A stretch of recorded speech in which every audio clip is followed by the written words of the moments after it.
Okay, I think we'll make a start, and there's one or two people still joining, but we could sit here all day waiting for everybody to get here or the systems break down. Thank you all for joining this evening's session on living mulches, sometimes called the Holy Grail of arable farming.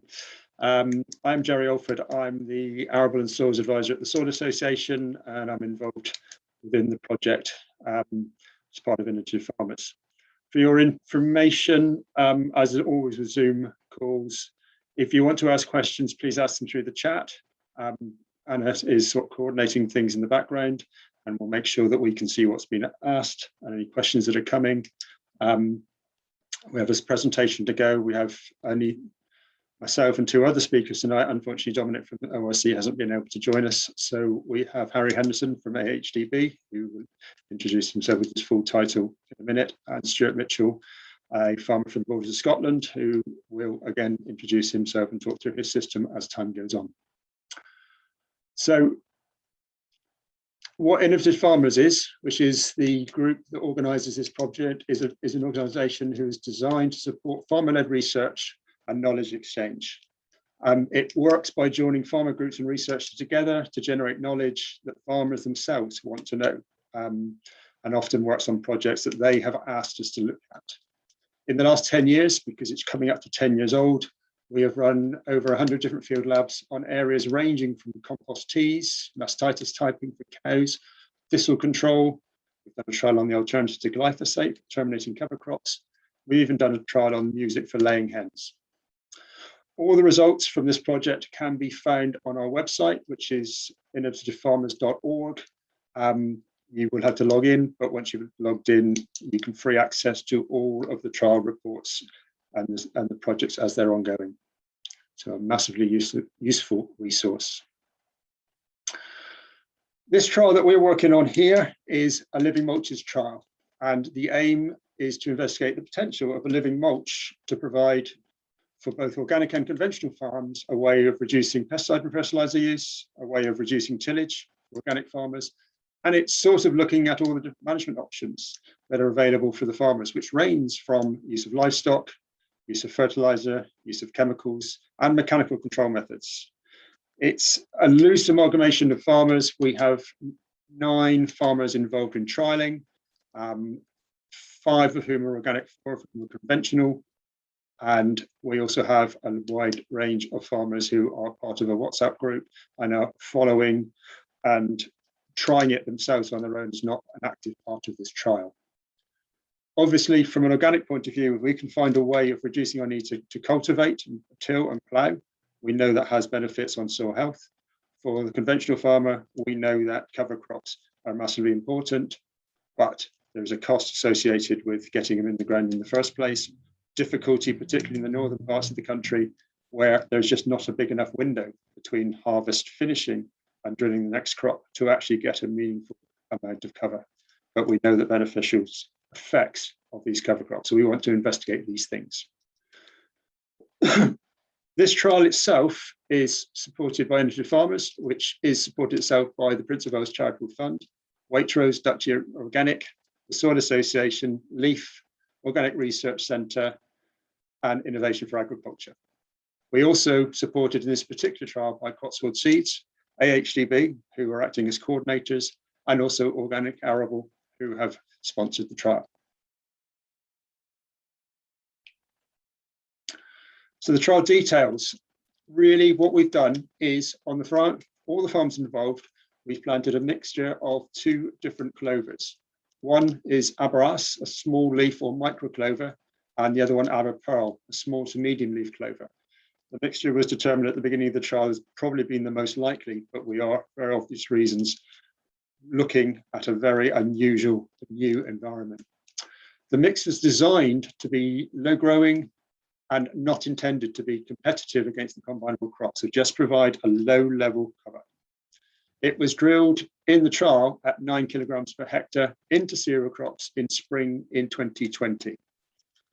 Again, as part of the debate through this trial, the feeling is that this is possibly a high seed rate. But again, we're working in the dark a little bit. Unfortunately, of all the trials we tried, only 2 of the originally organic crops were actually successful. And particularly in the conventional crops, Although the clover germinated, it didn't survive. The suspicion here is it's either through too thick a crop canopy, or there may have been residues from previous nitrogen and fertilizer uses. There were no pre-emergent chemicals used and no evidence of any chemical cause of the lack of germination. So in the autumn of 2020, on the 2 farms where it was successful, rye or oats were drilled into the living mulch. And as we can see the picture on the left, this is an example of one of the farms in Shropshire. The drills used were either a horse pronto, which is the one on the left part of this picture, and a Simtech, the one on the right. Alternatively, on the other farm, it was a cross slot that was used to drill. The clovers had been grazed or topped between harvest and drilling, but in both cases, there was a concern that we would be overdoing it. The seed rate for the cereals was the same as the normal farm practice, and the fields were harvested in August 2021. There is a video of this trial on YouTube, and there's a link going onto the chat if it's not already on there, so that people can access and look at it themselves. We were going to show it as this, but just be careful about bandwidth. We decided to make it available through other routes. So the result of a trial is we want some outcomes. So we have 3 graphs showing some of the trial results from this particular year. So the first 2 organic farms, looking at weeds, and in particular, the effect the living mulches has on the weeds. So in both of these organic farms, they used a harrow combs to control, and in both cases this year, weed control had actually been very, very effective, which therefore shows a slightly bigger increase. But the results demonstrate that we have an increase in perennial weeds, which obviously include grasses under a living mulch, but there is a significant decrease in annual weeds. And this is something that we're interested in looking at going forward. Obviously, annual weeds are the sort of problem we get in organic farming. Perennial are there managed through the farming process. As far as the grass weeds are concerned, the monocots and the dicots, there are more monocot weeds in the living mulch than dicot weeds. And it's again something interesting to see the effect this is having on the plant and the crop. The other interesting aspect of doing trials on farms with a variety of farmers is on one of the farms, because he direct drills anyway, and he doesn't normally direct drill his organic cereals, he decided to direct drill this particular strip. So there's one strip in the field that's direct drilled next door to a living mulch area, the control beside that. What we found that there were more weeds found in the direct drill plot than in the living mulch plot or in the control. Bearing in mind that there was no weed control measures of any sort, so there was no grass harrowing applied to any of the trial plots, so we would anticipate slightly more weeds. But what this demonstrates is that the mulch does reduce weed germination.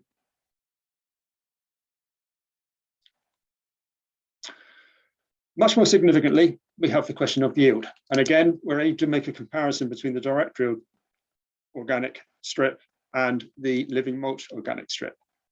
And the effect of the change to direct drilling, which again, we know from everybody else's farming work that changing to direct drilling from a cultivated farming system does have a reduction. We had approximately a 20% reduction in yield. The living mulch itself affected another 20% reduction in living mulch in yield. Slightly disappointing, but again, we acknowledge that one of the points we haven't done is there's been no management to the living mulch in order to release the nitrogen that's been created. We were just hoping that we would get a synergistic reaction between plants, something that we need to look at in future.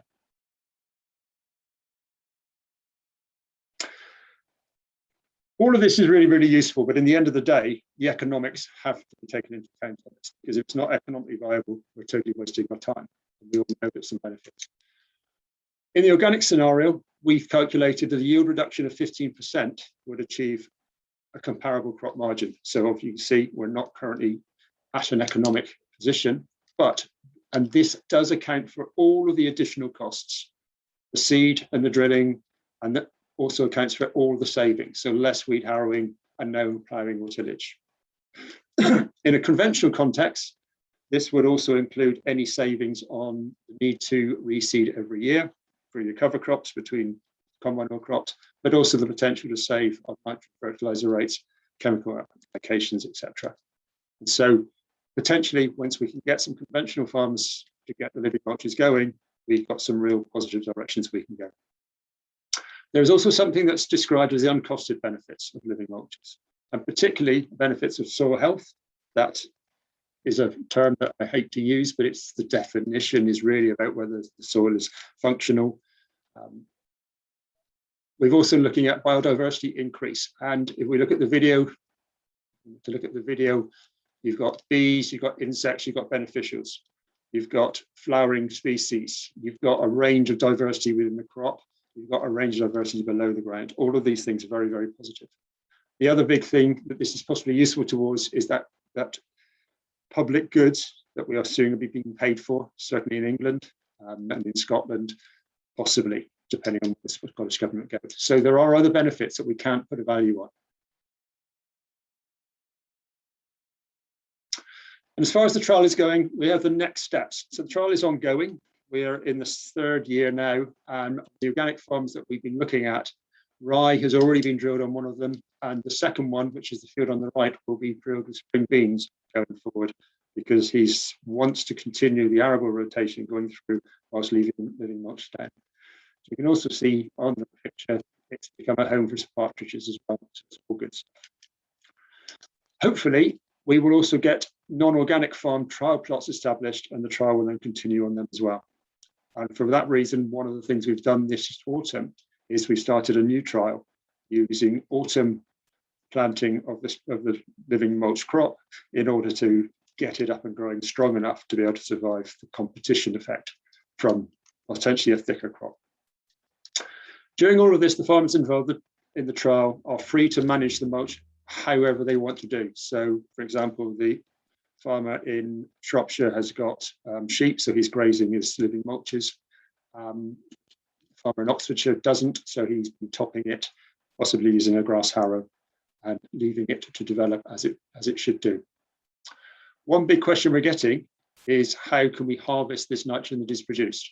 Because we know the nitrogen is being produced by the clover and it's free, but what we need to do is make it available to the combinable crops.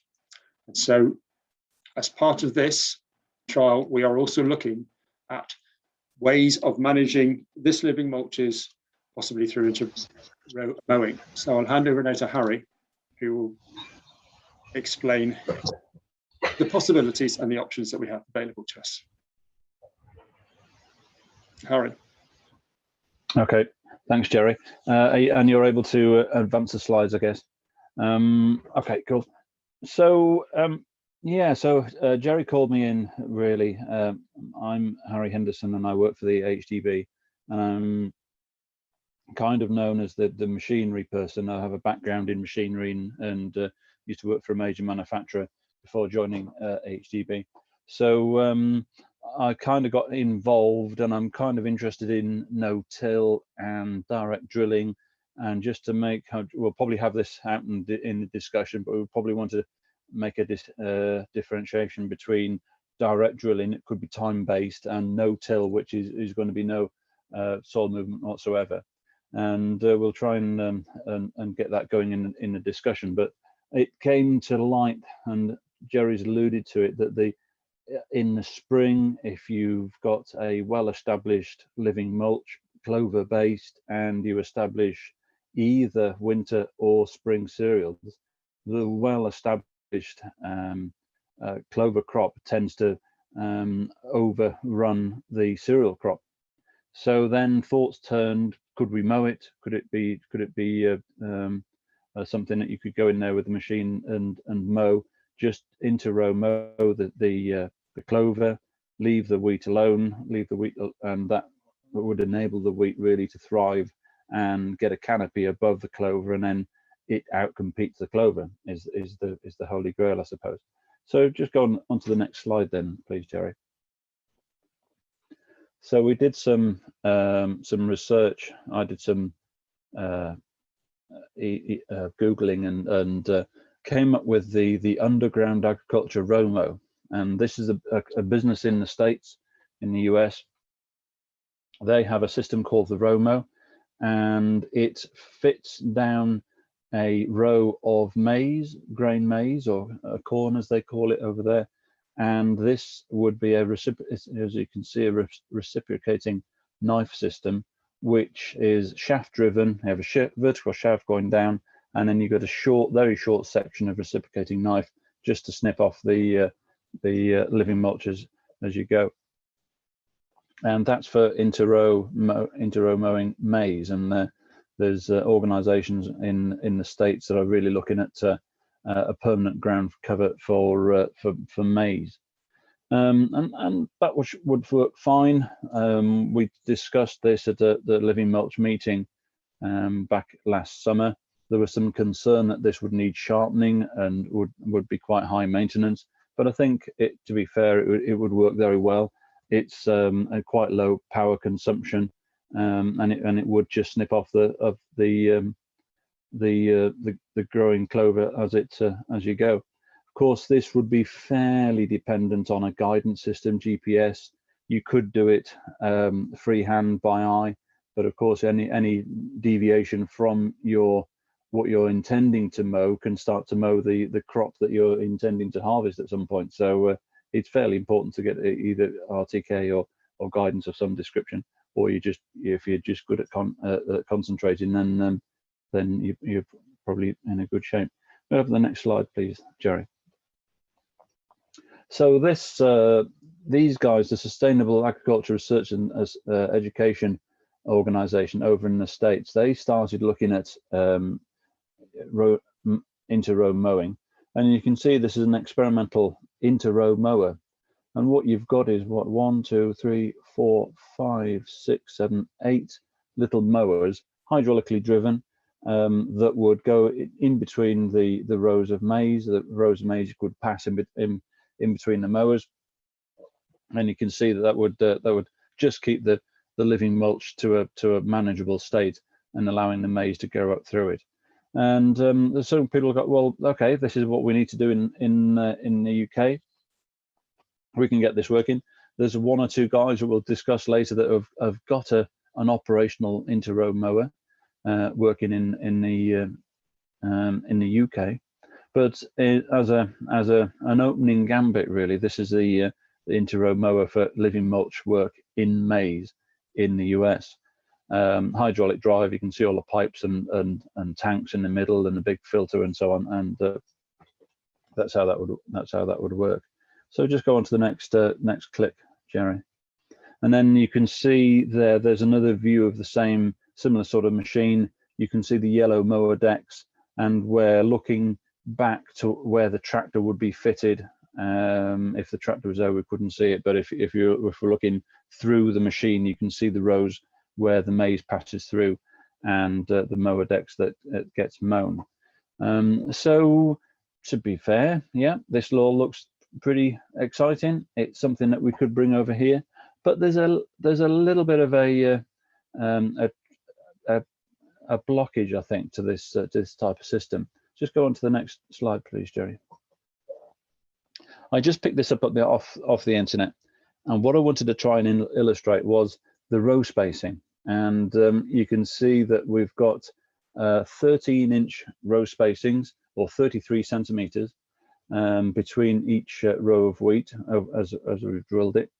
Now, that's probably the widest. I think it's the Missouri Pro-Till seed drill in the UK, which has a 33 centimeter row spacing, and then the seeds are drilled or put into the ground in a band as well. So the row spacing for wheat is substantially smaller than it would be for maize and for soybeans and for cotton rows.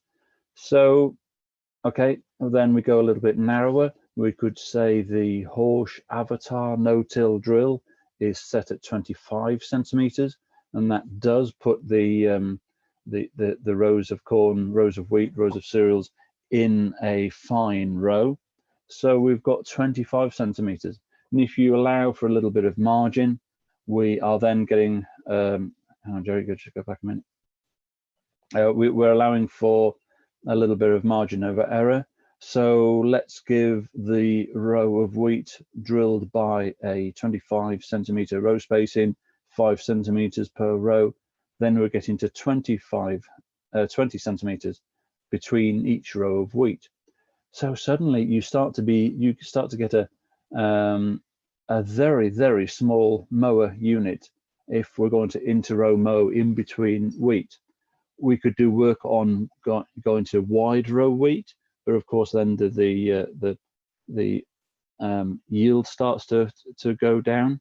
We probably want a bit of coverage from the canopy of the wheat as well to try and suppress the advancing clover.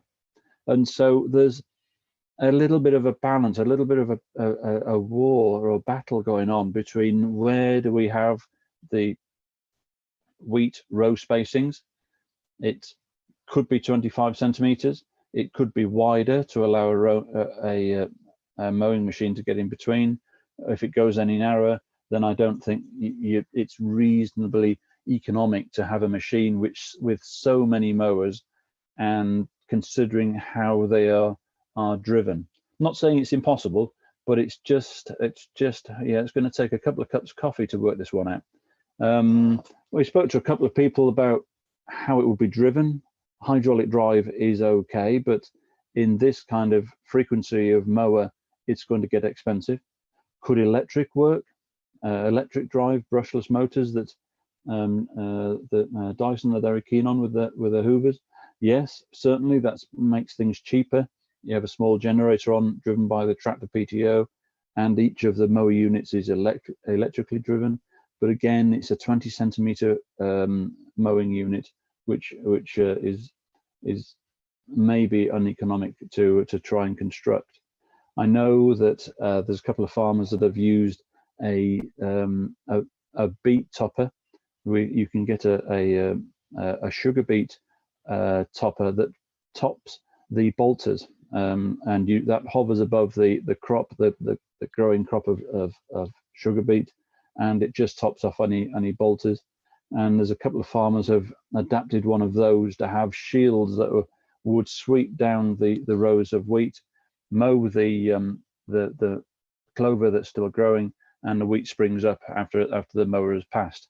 And perhaps that's a different way of thinking about it, where to a certain degree you can get to a certain growth stage, you can still sweep the wheat down under, say, an upturned piece of guttering, plastic guttering, and then the wheat springs back up when the tractor has passed. So there's ways and means of doing it, but I think all of these options, they take a bit of tractoring, they take a bit of cost to take the machine to build the machine. If we're thinking that we need an experimental inter-row mower or topper that would cover that would get the clover checked back a little bit, then you know, where do we start? What are the limitations? Of course, if we have a mower that sweeps down the wheat, tops the clover, the wheat springs up, then there's a certain time when you won't be able to do that without damaging the crop when it grows on, and hopefully then the wheat would be able to get away and provide enough canopy to bring the advancing clover under control. We'll just go on to the next slide, please, Jerry. Another way of thinking about this is underground agriculture, again, US company. I've got the in-roll, and this is an inter-row roller crimper. Now you can see this is just one unit. I can't remember how wide this is, but this is going to be 15 inches, probably 40 centimeters wide, and you'd attach a whole gang of these, maybe 10, 12 or more, on a toolbar that would be attached to the tractor, and you'd go down the field, and instead of mowing the living mulch, you'd actually crimp it. And this roller with the blades on just crimps the crop into the ground, checks it back. The wheat crop slides down either side of this roller, and it escapes being crimped. and then it's just another way of doing it. Much more simple, no more motors, hydraulic or electric, and mower units and so forth, but it might just check the living mulch back enough to allow the wheat or oats or rye cash crop to grow up. So so yeah, that's it's a bit of a conundrum. Of course, there's two other options. You can send the sheep in, which might be okay if you're set up for sheep. Not everyone is. Not everyone wants to get into sheep. And then people say, what on earth are we going to do with these sheep if everyone starts growing sheep on a living mulch environment? So there's lots. It opens a whole other course of conversation as well if you add livestock into the situation. And of course, then is it varietal? Is there a variety of clover that's low growing, that's very prostrate, it clings to the ground, it gets 5 inches high, and that'll do, and then your cereal crop is able to grow through it. As a medium for a no-till trill to work in, a clover living mulch is ideal. It's superb, but it's just keeping that clover down and allowing the wheat crop to grow through. I'll just go on to another slide. Have I got another slide there, Jerry? Yeah, now this was an interesting thing. There is a bit of weed control available.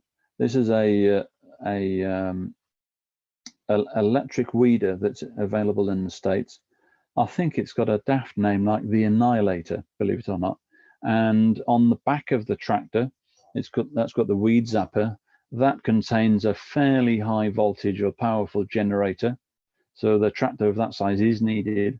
And then the bar on the front, you can see extended off the front of the tractor, are actually electrically charged, and any volunteer type crops that you don't want are electrocuted with an electric shock and a visible arc that you can see from those two poles right at the very front of the toolbar on the front of the tractor.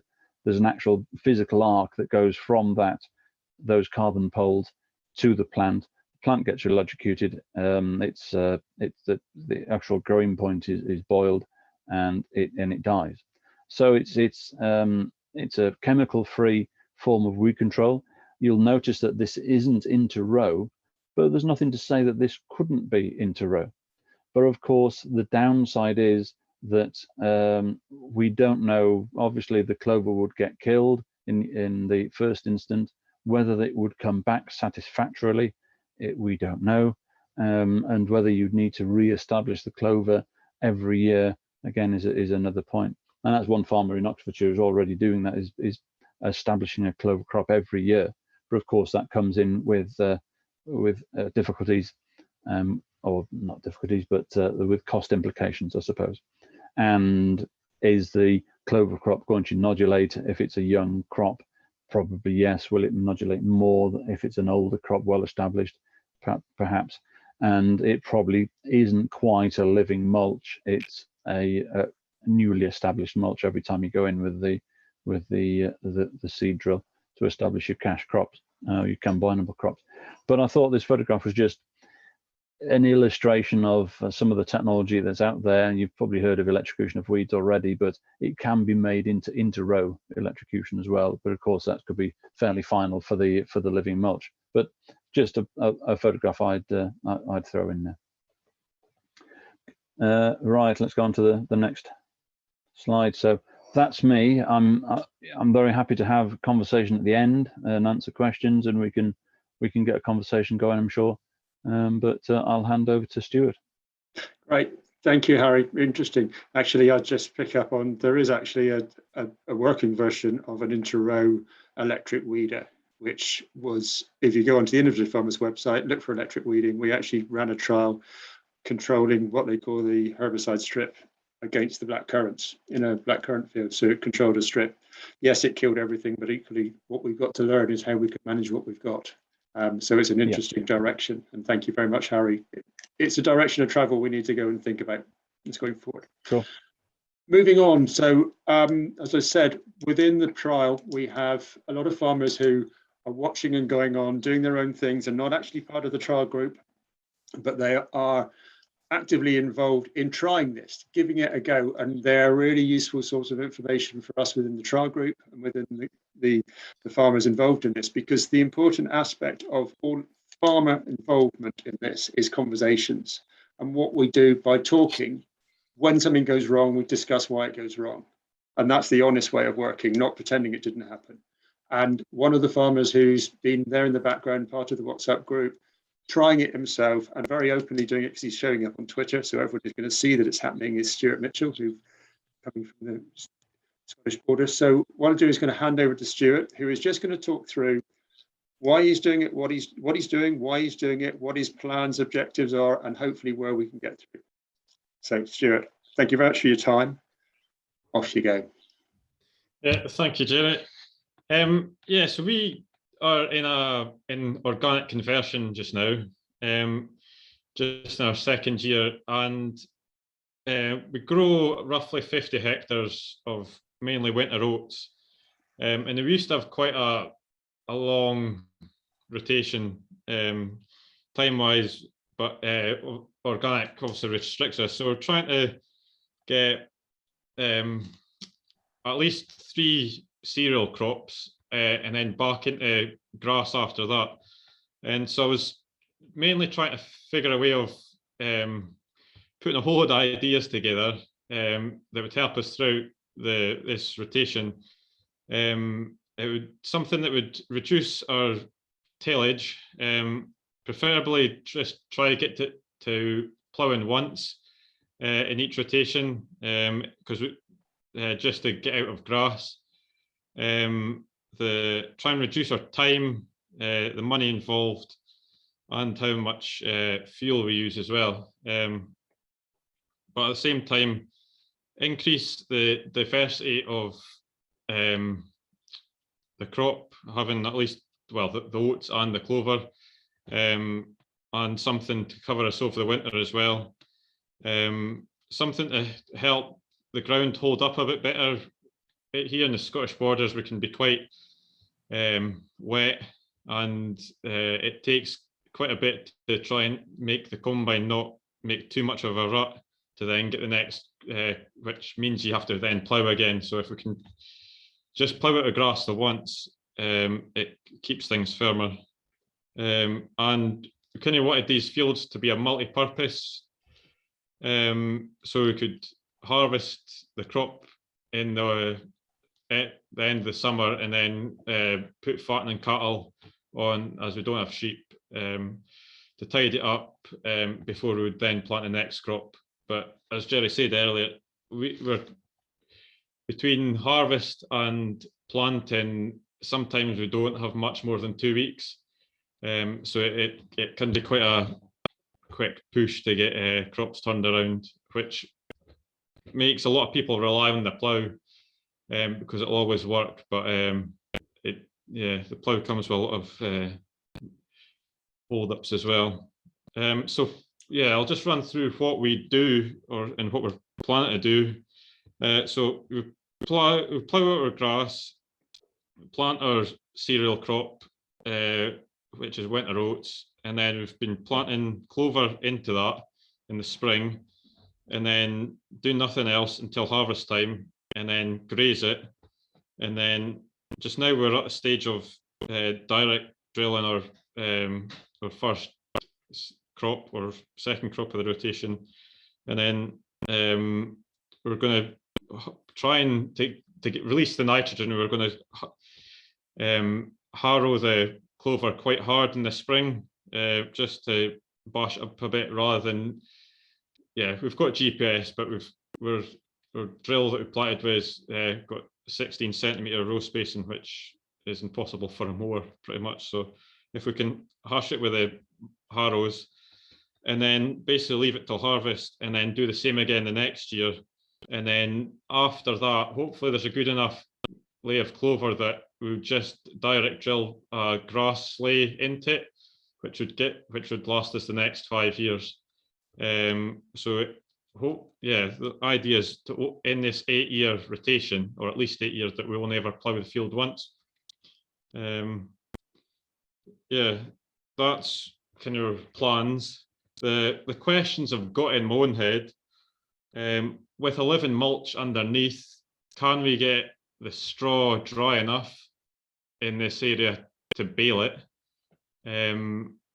It's, yeah, it can be tricky enough at the best of times, but we managed fine this year, but we need to see about every other year.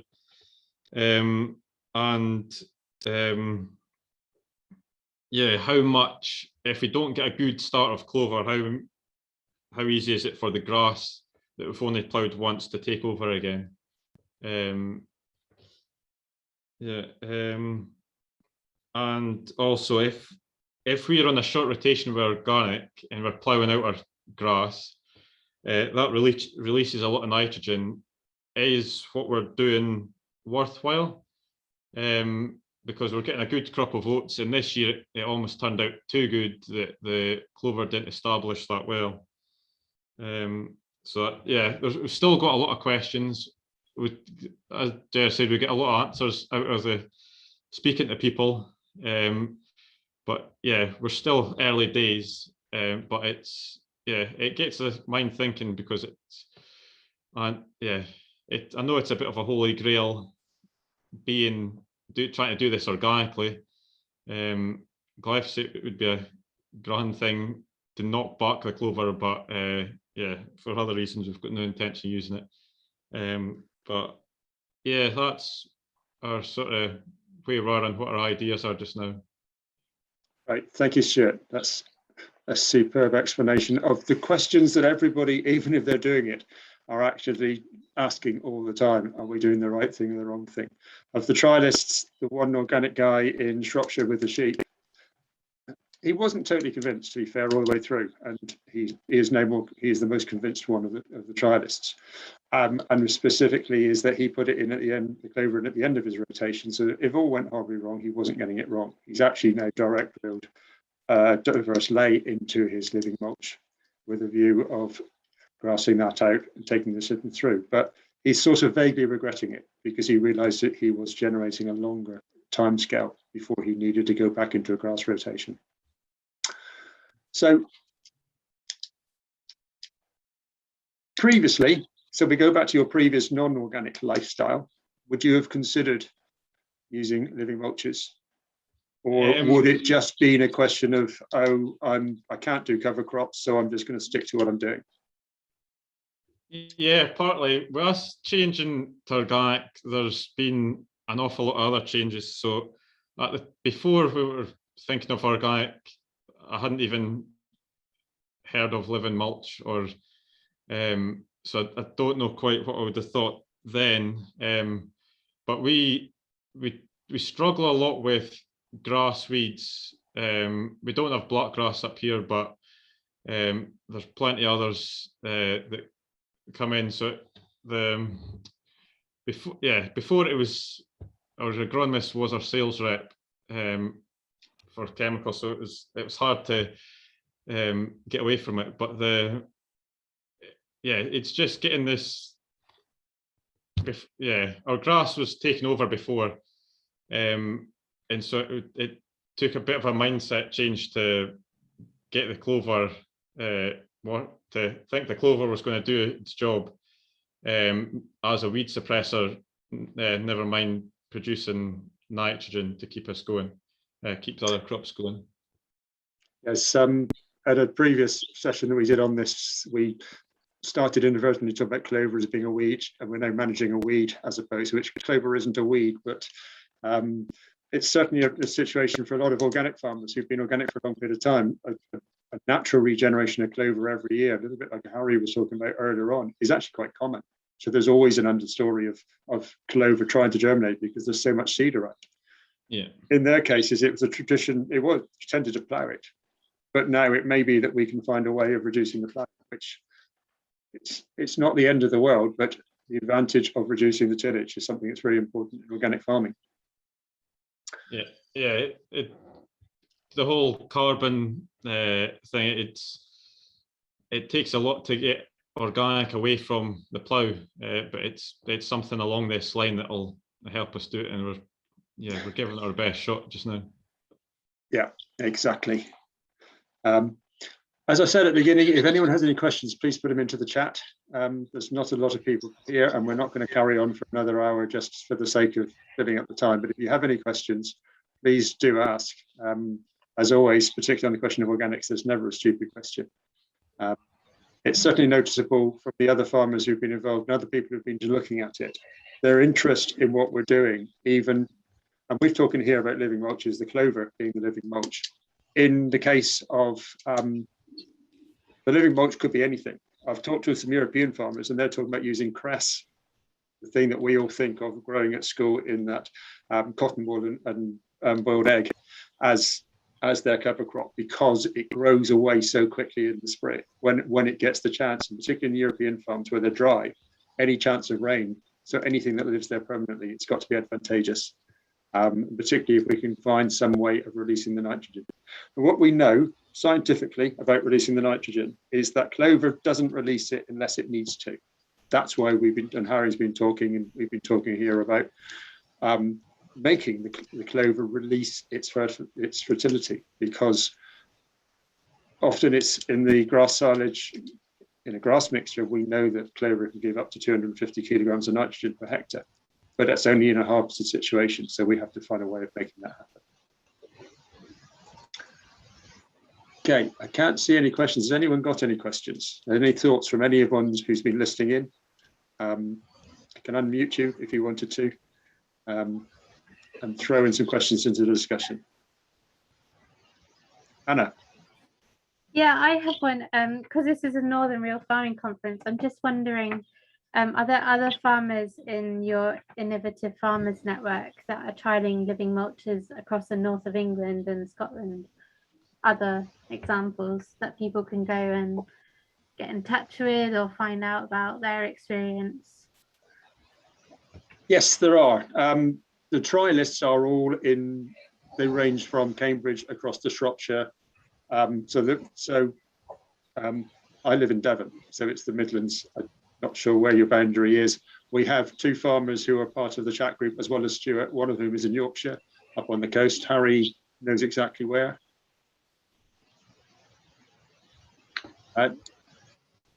So Mike Stringer is over up on the Neil Hull, isn't he? Yeah, that's right. Also, in terms of this question about getting the cover crops grown, we've also been involved with the Innovative Farmers Field Lab, actually seeding the cover crops into a standing crop using an adapted sprayer, fertilizer spreader. So the trial results of that one are on the website, and they demonstrated by getting it early, we got more biomass, and biomass is the important thing with cover crops to try and make sure. So active involvement is something we're working on, because we want to extend this trial into those more tricky areas. That's the whole point of this. If we can do it in the easy south, that's great, but let's try and do it where we know that the time restraints are much more significant, because this is a common complaint that the cover crop route doesn't work so well in the northern climates. So we want to try and do it. So we're aware that this is a practice. We would like more people to be involved in those countries. Lots of questions.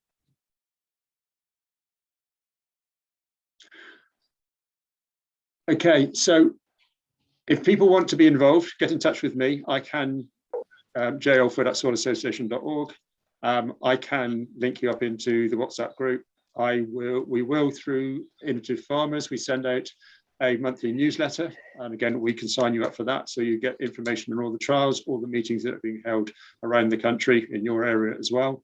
And it is something that we are massively concerned about with the Innovative Farmers Network, is that we don't have enough work being done in the north part of the country, and it's an area we want to do more. So if you have any areas of work that you were interested in, please again get in touch and talk to us, because we're always interested in running trials around the country. Yep, and I say we're on Twitter at iFarmers. And again, follow us if you're on Twitter. Everything that happens gets spread through that medium as well. Okay, if we have no more questions, I'm going to stop sharing so you can see what I look like. And on that basis, if there aren't any more questions, I have one more, sorry. Yeah. So I've just gone to the Innovative Farmer sign up, and the categories of like how you identify doesn't quite cover our situation. So for example, I'm part of a community grown agriculture project. So we're 6 acres and we're growing a range of veg, and we're also very interested in doing trials, but we wouldn't label ourselves as a farmer because we're not commercial, we don't have livestock. Can other forms of food growing enterprise participate? Yeah. Yes, absolutely.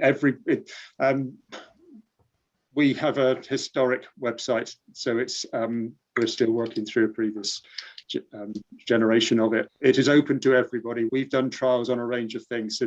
One of the earliest trials we did was with an organisation called the Land Gardeners, and they were developing compost, and that was very much much more for market gardens and for gardeners than it was from a farming context. So we cover the whole range of farming practices, horticultural stuff, particularly sort of protected cropping, things like living mulches, biochars. They're all part of what we do. So it's not just farming. It is initiative, farmers, gardeners, horticulturalists, and everything else.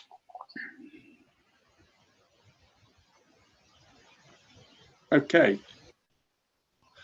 Apart from Lucy putting stuff about into farmers on here, I think it's time we'll come to a close so that everybody can go and join other sessions. Continue to come to these sessions. The Northern Real Farming Conference is a superb opportunity for farmers in the north to learn from each other. We'll support it as much as we can.